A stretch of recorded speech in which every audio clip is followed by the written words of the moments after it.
Hello! Welcome to Ayushita vlogs. ఇదేంట్రా బాబు ఈ పాల్లో ఇంత మీగడుంది. ఇలా మీగడ చిరాకైన వాళ్ళు తీసి ఒక 10 రోజులు స్టోర్ చేయండి. ఇంట్లోనే బటర్ చేసుకోవచ్చు.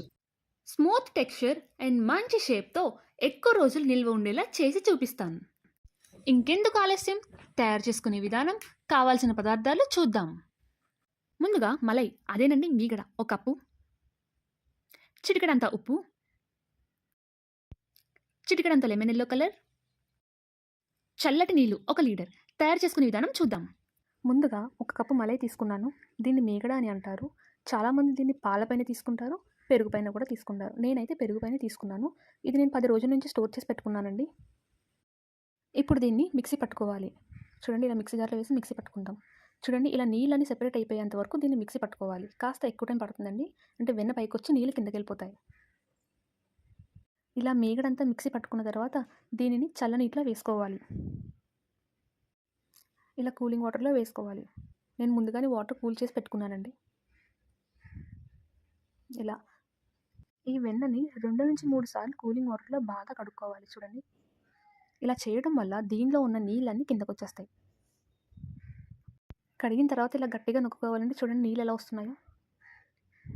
బటర్ చేసుకున్నప్పుడు ముఖ్యంగా మనకి నీళ్ళు అనేవి ఉండకూడదండి. ఇలా నీళ్ళు అనేవి లేకుండా గట్టిగా వీటిని పిండుకోవాలి. లేకపోతే క్లాత్లో కట్టు కూడా పిండొచ్చు, కానీ అలా చేయడం వల్ల ఆ మీగడ అనేది క్లాత్కి అంటుకుపోతుంది. వెన్న ఏదైతే ఉందో అలా పిండడం వల్ల క్లాత్కి అంటుకుపోతుంది. అందుకే ఇలా చేయడం వల్ల మన చేతికి కూడా అంత ఇదిగా అంటుకోవద్దు. చూడండి, నేను ఈ ముద్దని మళ్ళీ రెండోసారి కడుక్కుంటున్నాను. ఇది కూడా కూలింగ్ వాటర్లోనే కడగాలండి, లేకపోతే ఆ వెన్న ఏదైతే ఉందో అది కరిగిపోయే అవకాశం ఉంటుంది. ఇలా కడగడం వల్ల ఆ వెన్నలో ఉన్న నీళ్ళు మొత్తం బయటకు వచ్చేస్తాయి. చూడండి, ఇలా పిండుతూ కడుక్కోవాలి. ముఖ్యంగా కూలింగ్ వాటర్లోనే కడగాలండి. ఇలా గట్టిగా పిసుకుతూ కూలింగ్ వాటర్లో కడగడం వల్ల వెన్నలో ఉన్న నీరు ఏదైతే ఉందో అదంతా బయటకు వచ్చేస్తుంది. చూడండి, ఇలా బాగా కడుక్కున్న తర్వాత వీటిని మళ్ళీ ఇలా బాల్ కింద గట్టిగా అంచుకోవాలి. ఇలా చేయడం వల్ల ఇందులో ఉన్న వాటర్ బయటకు వచ్చేస్తుంది ఆల్మోస్ట్.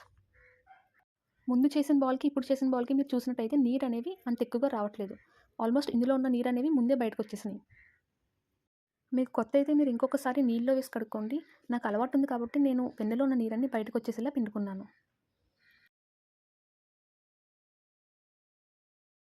చూడండి, నీళ్ళని బయటకు వచ్చేసిన తర్వాత వెన్న ముద్ద ఎంత బాగుందో. ఇప్పుడు ఈ వెన్న ముద్దని ఒక బౌల్లోకి తీసుకుని స్పూన్తో బాగా కలుపుకోవాలి. మొత్తం వెన్నంతా ఇలా కలిపిన తర్వాత ఇందులోకి కొంచెం ఉప్పు వేయండి, సాల్ట్.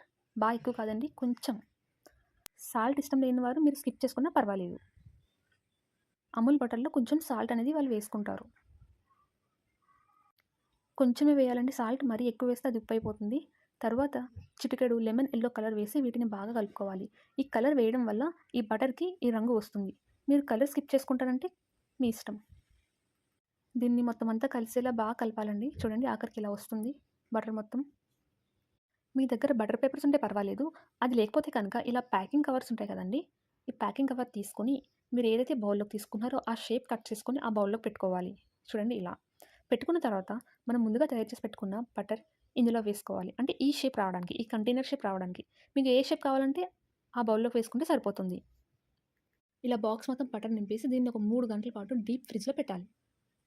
చూడండి, 3 గంటల తర్వాత ఫ్రిడ్జ్లో తీస్తే బటర్ ఎంత బాగుందో, స్మూత్ టెక్స్చర్ కూడా వచ్చింది.